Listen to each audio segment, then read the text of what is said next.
बिस्मिल्लाहिर्रहमानिर्रहीम। अस्सलामु अलैकुम वरहमतुल्लाहि वबरकातुहू। नाज़रीन, मदीना में एक सहाबी रहते थे। उनका घर मस्जिद नबवी से बहुत दूर था। इसके बावजूद वो हर नमाज के वक्त पाबंदी के साथ मस्जिद नबवी में आते और हुजूर सल्लल्लाहु अलैहि वसल्लम के पीछे जमायत के साथ नमाज पढ़ते थे। एक दूसरे सहाबी हजरत उबय बिन कअब रज़ियल्लाहु ताला अन्हु ने जब देखा कि दोपहर में धूप तेज होती है और रात में अंधेरा भी होता है और इनका मकान भी मस्जिद नबवी से बहुत दूर है, फिर भी ये साहिब मस्जिद में नमाज पढ़ने के लिए आते हैं और इतनी परेशानी उठाते हैं, तो उनको तरस आ गया और कहा, भाई ऐसा है कि आप एक सवारी खरीद लीजिए ताकि नमाज पढ़ने आए तो उस पर सवार होकर आए। आपका मकान दूर है, पैदल चलने से बच जाएंगे। दोपहर में धूप तेज होती है, आने जाने में गर्मी भी कम लगेगी और रात के अंधेरे में भी ज्यादा देर नहीं चलना पड़ेगा। इस तरह आप बहुत सी परेशानियों से बच जाएंगे। तो उसके जवाब में उन्होंने कहा कि मुझे सवारी की जरूरत नहीं है। मैंने प्यारे नबी सल्लल्लाहु अलैहि वसल्लम से सुना है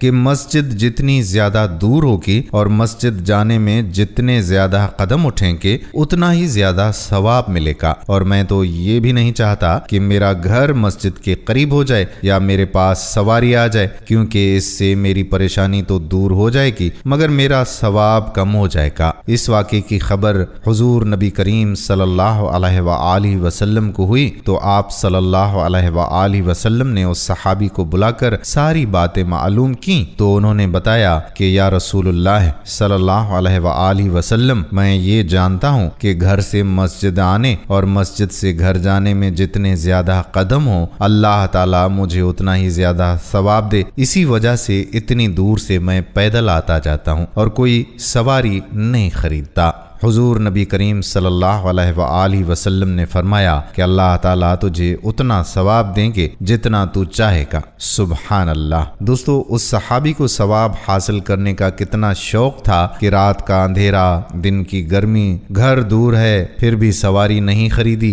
कि सवाब कम हो जाए, और सवाब कमाने का कितना शौक था। इसलिए हमें भी चाहिए कि हम बाजमायत नमाज का एहतमाम करें। अल्लाह से दुआ है कि अल्लाह ताला हमें 5 वक्त की नमाज बाजमायत पढ़ने की कामिल तौफीक अता फरमाए। आमीन सुम्मा आमीन या रब्बल आलमीन। दोस्तों, दूसरे लोगों का ईमान ताज़ा करने के लिए उनके साथ ये वीडियो शेयर जरूर कर दें। आने वाली वीडियो तक अपने मेज़बान कादिर बख्श कल्होड़ो को इजाज़त दीजिए। अल्लाह हाफिज।